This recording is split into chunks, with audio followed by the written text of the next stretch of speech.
O Brasil tem 8.000 quilômetros de costa que abrigam uma diversidade de vida marinha e apresentam paisagens reconhecidas mundialmente. Mas os ecossistemas que existem no nosso litoral são ameaçados pela ocupação desordenada, pela poluição e pelo desmatamento. Um projeto que está sendo debatido no Congresso há mais de 10 anos, conhecido como Lei do Mar, apresenta propostas para ajudar a conservar os ambientes marinhos e costeiros. Nós vamos conversar sobre esse assunto com Leandra Gonçalves, que é bióloga e professora do Instituto do Mar da Universidade Federal de São Paulo, Unifesp. Professora, muito obrigado por participar do nosso programa e nos ajudar a compreender um pouco a importância dessa lei. Muito obrigado. Eu que agradeço o convite, sempre muito bom a gente poder falar de oceano e espalhar o conhecimento sobre o nosso mar e o nosso litoral. Eu queria começar perguntando o seguinte: por que nós precisamos de uma lei do mar? Qual é a importância dessa lei? Muito importante essa pergunta. Há 10 anos atrás, quando liderado pela Fundação SOS Mata Atlântica, a sociedade civil começou a pensar em ter uma lei para o mar.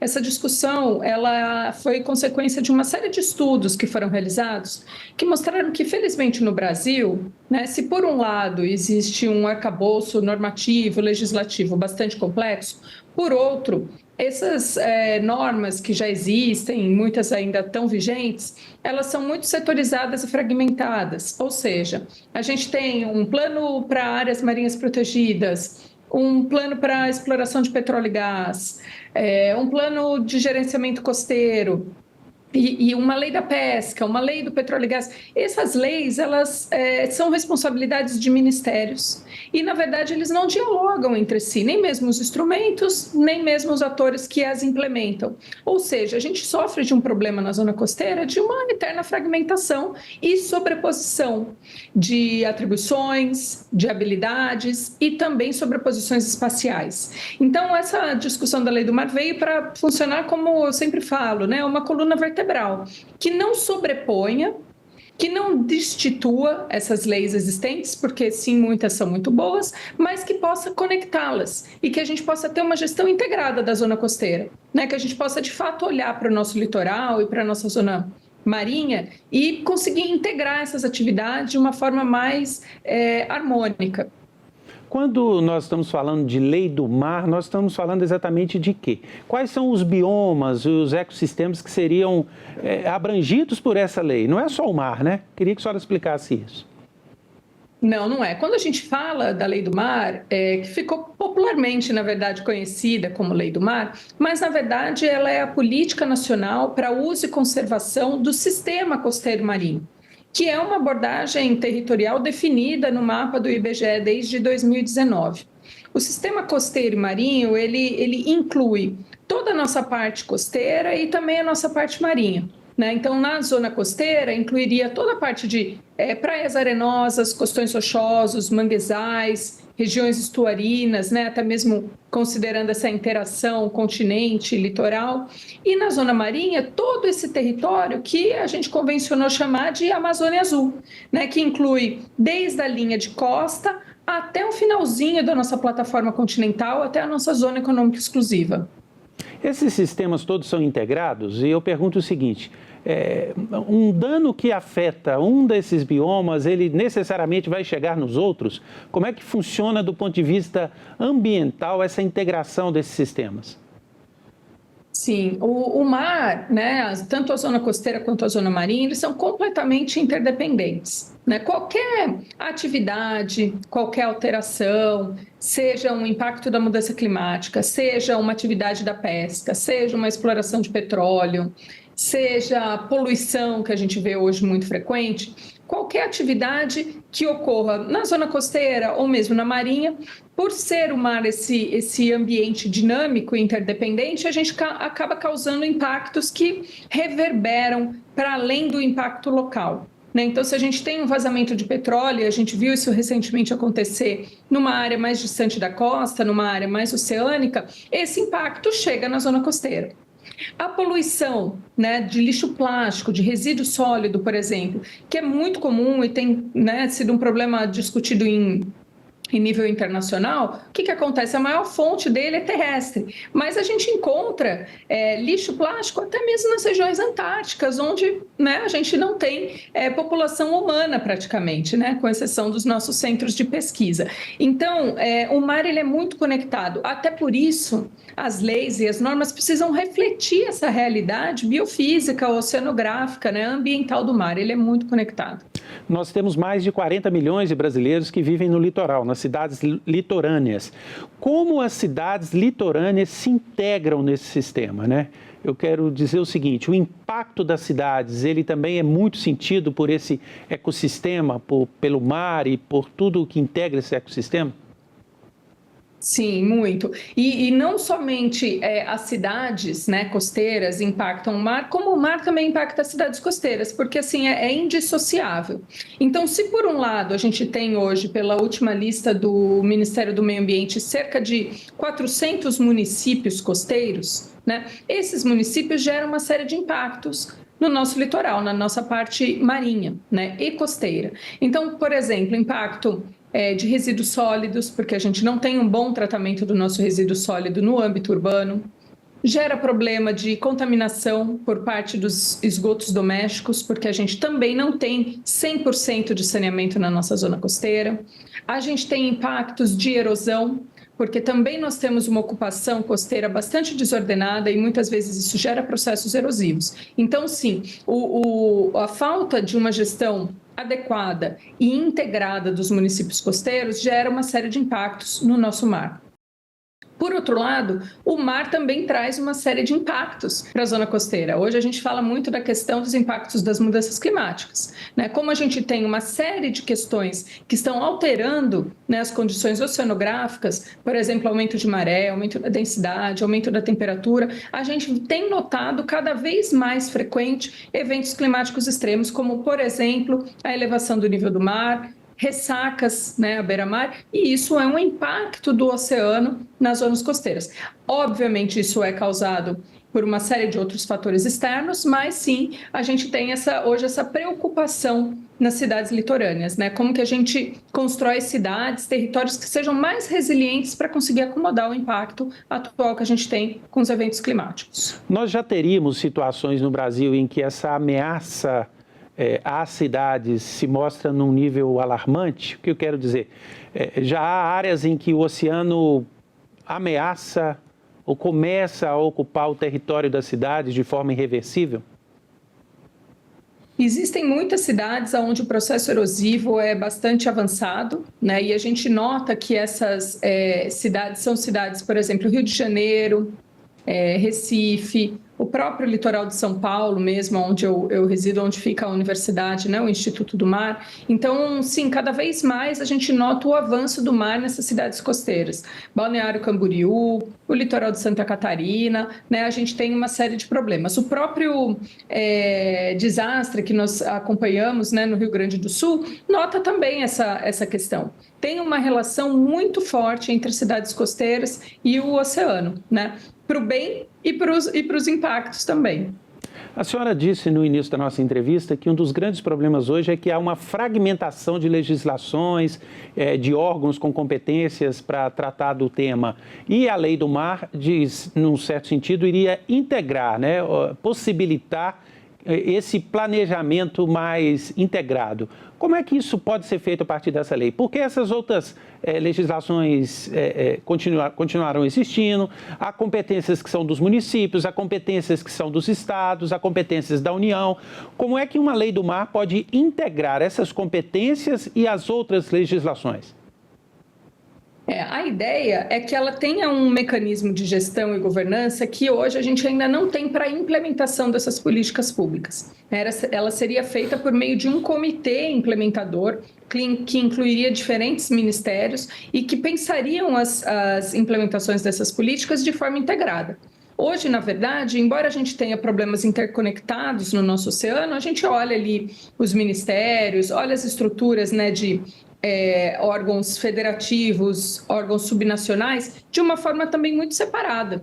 Muitas vezes falta estímulo, incentivo para que esses ministérios tenham uma atuação compartilhada, né, de gestão integrada. Então, a Lei do Mar ela vem para criar esse comitê de implementação integrada dessa Lei do Mar, que vai certamente conter com vários ministérios. E isso cria um espaço, uma arena de discussão e implementação que não seja só dos planos e programas de ministérios separados, mas sim que ele possa ser olhado de uma forma mais integrada, né, por parte dos problemas que precisam ser tratados e endereçados no nosso oceano. E o que a Lei do Mar propõe em termos de conservação e proteção desses ecossistemas? O que há de inovador, o que há na lei que possa favorecer a conservação? Olha, o instrumento de lei, ele institui uma ferramenta chamada Planejamento Espacial Marinho. O Planejamento Espacial Marinho é um processo que já está sendo executado pelo Ministério do Meio Ambiente em parceria com a Marinha do Brasil e que busca olhar para toda essa nossa Amazônia Azul e definir quais são as suas principais atribuições, quais são os seus principais usos, como que a gente organiza esse espaço. A Lei do Mar ela é a principal lei que busca instituir esse processo do planejamento espacial marinho. Então, com isso, né, a gente acredita que harmonizando, compatibilizando essas atividades de uso e conservação, a gente melhora a conservação da biodiversidade. Mas, para além disso, a lei fortalece outros instrumentos também que são igualmente importantes para a conservação da biodiversidade. Um deles, por exemplo, é o Sistema Nacional de Unidades de Conservação. As áreas marinhas protegidas, que são esses espaços protegidos que existem no mar, parques, reservas, áreas de proteção ambiental, reservas extrativistas, são espaços criados na zona costeira e marinha que fornecem espaço e tempo para a biodiversidade se recuperar. Né? Imagina vocês que a gente tem um espaço hoje no mar que vive sob constante impacto, né, de atividades humanas, de atividades antrópicas. Né? As áreas marinhas protegidas, ela cria esse espaço, essa zona de amortecimento para que a biodiversidade tenha força e resiliência para se recuperar desses impactos. Né? Então, uma dessas ferramentas que a lei fortalece é a criação de áreas marinhas protegidas. Mas a outra é o reconhecimento da importância da participação da sociedade na gestão desses espaços, sejam eles áreas marinhas protegidas ou sejam espaços de ordenamento costeiro. A Lei do Mar, ela olha para o mar de uma forma diferente e diz, olha, só dá para a gente cuidar do oceano se for com as pessoas. Conservação marinha, conservação da biodiversidade, a gente faz junto com as pessoas, porque hoje, né, você mesmo mencionou, muitas famílias, muitas pessoas dependem dos recursos que existem no mar. Então, não é simplesmente a gente impedir essas atividades e garantir que com isso a biodiversidade se recupere. A gente precisa conseguir harmonizar as atividades, realizá-las de uma forma sustentável para que a natureza se recupere, mas que a gente possa garantir também desenvolvimento econômico e social para várias comunidades que dependem desses recursos. Ao mesmo tempo em que discute a Lei do Mar, né, o projeto está na Câmara dos Deputados, o Congresso, aqui no Senado, tem discutido também a PEC dos terrenos de marinha, que pretende regularizar do ponto de vista administrativo esses terrenos que são ocupados hoje por particulares, pelas cidades, pelos estados. Como é que uma lei pode se associar a outra? O que a Lei do Mar pode fazer no sentido de garantir que essa PEC dos terrenos de marinha não signifique uma ameaça aos ecossistemas do litoral? O que a Lei do Mar traz, na verdade, é que é importante a gente criar mais medidas de adaptação às mudanças climáticas, né? Então, os planos de adaptação às mudanças climáticas, as políticas, estratégias, arranjos institucionais relacionados às mudanças climáticas serão, de certa forma, fortalecidos com a aprovação da Lei do Mar. Eu acho que esse é um ponto muito importante. A PEC dos terrenos de marinha, conhecida como PEC da privatização das praias, na verdade, o que ela faz é totalmente o oposto disso. Ela faz com que os terrenos de marinha, que é aquele espaço pós-praia, né? Não é de fato o espaço de praia, o espaço da parte arenosa, exato, mas é o espaço anterior às praias. Essas áreas, elas são absurdamente importantes e relevantes para conter os impactos da elevação do nível do mar. Impactos de erosão, assoreamento, das próprias ressacas, né? Então, esses espaços, eles devem pertencer à União para uma ação estratégica de adaptação às mudanças climáticas, né? E a gente faz isso de forma a considerar os planos de gestão costeira integrada. né, que cada município tem que ter o seu, que cada estado precisa ter o seu e que quem precisa organizar isso é o Estado brasileiro, né, é o nível federal. Então, assim, esses espaços, ao invés da gente privatizá-los, a gente deveria salvaguardá-los para que no futuro a gente possa reagir cada vez melhor aos impactos das mudanças do clima. A senhora disse aí que a Lei do Mar pode ajudar na mitigação e na adaptação às mudanças climáticas. O que nós precisamos fazer hoje de mais urgente para garantir a nossa capacidade como sociedade de estar preparada para os impactos das mudanças climáticas no nosso litoral? Olha, primeiro, eu acho que é bastante importante que a sociedade compreenda o que são as mudanças climáticas, os impactos que elas trazem para a sociedade e como que ela afeta as comunidades que vivem não só no litoral, mas nas demais cidades. Eu acho que, uma vez que a sociedade se empodere, compreenda esses impactos, fica mais fácil de acompanhar as mudanças que estão sendo feitas e propostas no âmbito normativo, no âmbito legislativo. Então, acho que esse é o primeiro passo. Mas, uma vez a sociedade entendendo a importância da gente conseguir reagir aos impactos das mudanças climáticas, é preciso que a gente tenha planos de adaptação. Porque o mundo está mudando, o litoral está mudando, as cidades estão mudando e a gente vai precisar se adaptar a essa nova realidade que a gente vive. E para a gente se adaptar, a gente vai precisar construir territórios que sejam mais resilientes a esses impactos. Então, a gente precisa recuperar vegetações costeiras, a gente precisa recuperar estuários, precisa fortalecer a gestão dos nossos manguezais, precisa ter áreas marinhas protegidas, A gente precisa, de fato, mudar a forma como a gente lida com o nosso oceano, com o nosso litoral. E entender que, na verdade, a força que vem do nosso oceano vai precisar encontrar espaço para se acomodar nos municípios costeiros. E esse espaço vai precisar ser dado, Então, a gente vai precisar construir cidades de uma forma diferente, E para isso é muito importante os planos de adaptação às mudanças do clima. Nós percebemos recentemente, agora na tragédia do Rio Grande do Sul, que algumas cidades estão tendo que deslocar definitivamente populações em áreas que foram completamente inundadas e que se tornam agora inviáveis para a construção de habitações. A senhora acredita que no litoral brasileiro é necessário hoje ter um plano de contingência que pense, inclusive, em deslocar populações de determinadas cidades? Nós corremos esse risco às cidades que já deveriam se preparar para isso?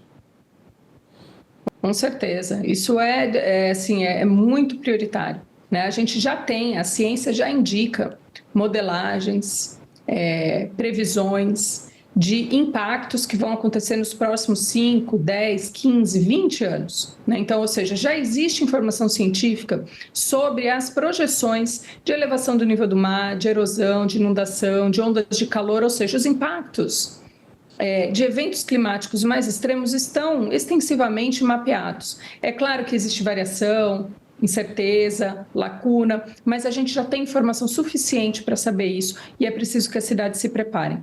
Como que as cidades vão se preparar? Primeiro, discutindo isso com a sociedade. Não adianta simplesmente a gente olhar uma projeção científica e dizer, olha, essa área aqui precisa...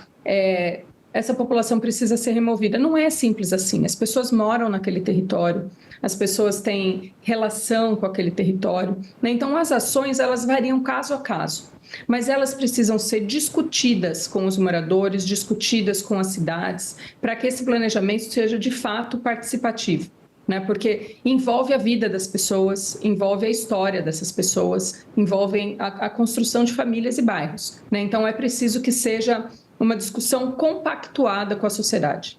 Mas isso se faz também através da interação dos diferentes níveis administrativos.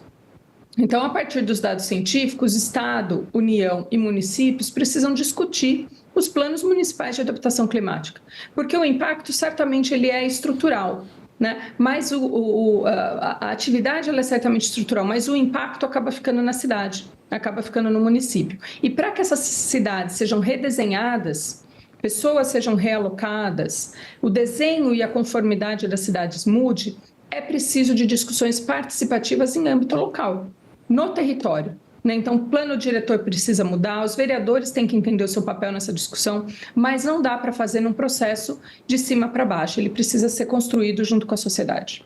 Ao contrário desse movimento, né, de se afastar do litoral, nós temos visto em algumas cidades o contrário, né? Por exemplo, Balneário Camboriú aterrou a praia para aumentar a área de areia. Florianópolis está fazendo o mesmo na famosa praia Jurerê. Com a aprovação da Lei do Mar, seria possível intervir no nível municipal para evitar esse tipo de coisa? E esse tipo de proposta, esse tipo de ação é viável? Você ficar tentando aumentar a área da praia?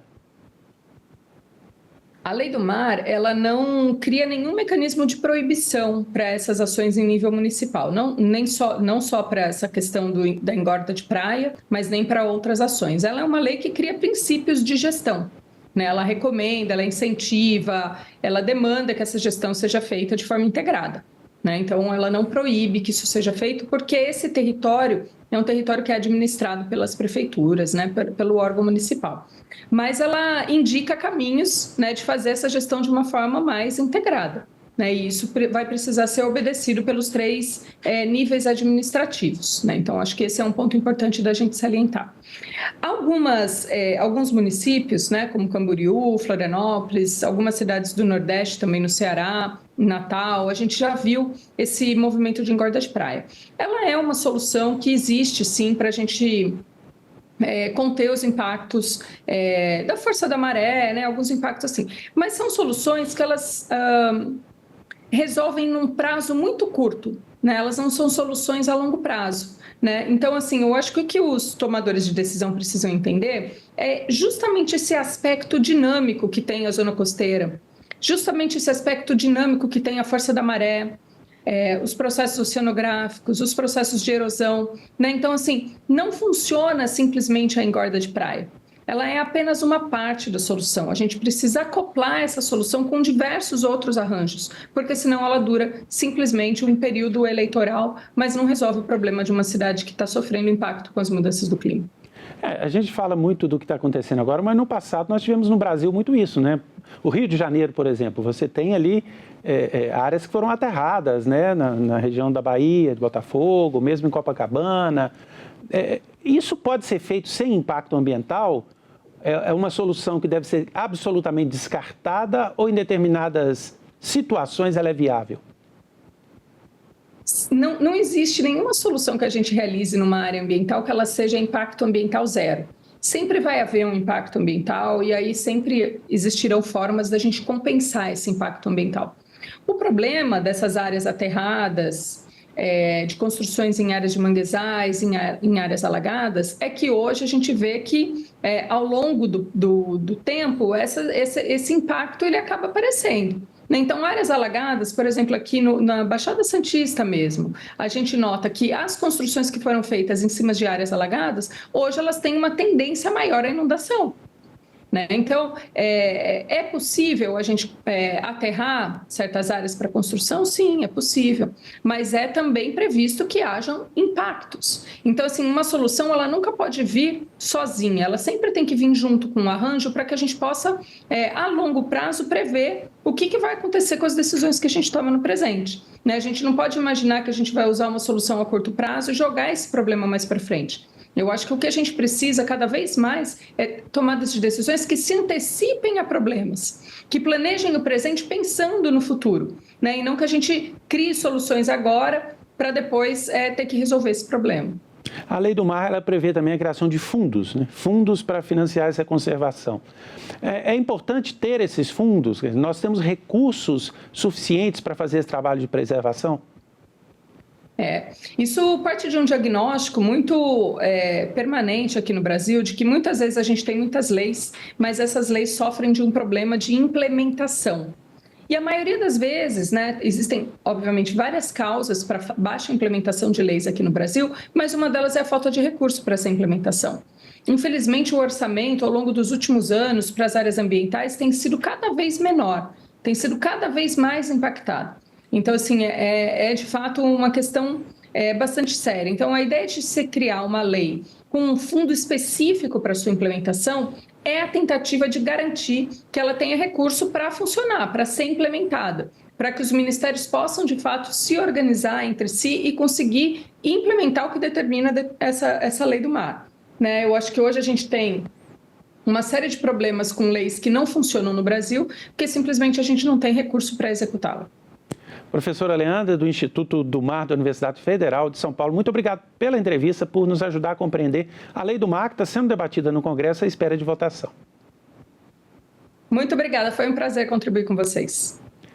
Essa entrevista e todos os outros programas da TV Senado estão disponíveis para você rever ou compartilhar no nosso site senado.leg.br/tv ou lá no nosso canal no YouTube. Se inscreva, marque o sininho para receber as notificações. Obrigado pela companhia e até o próximo programa Cidadania.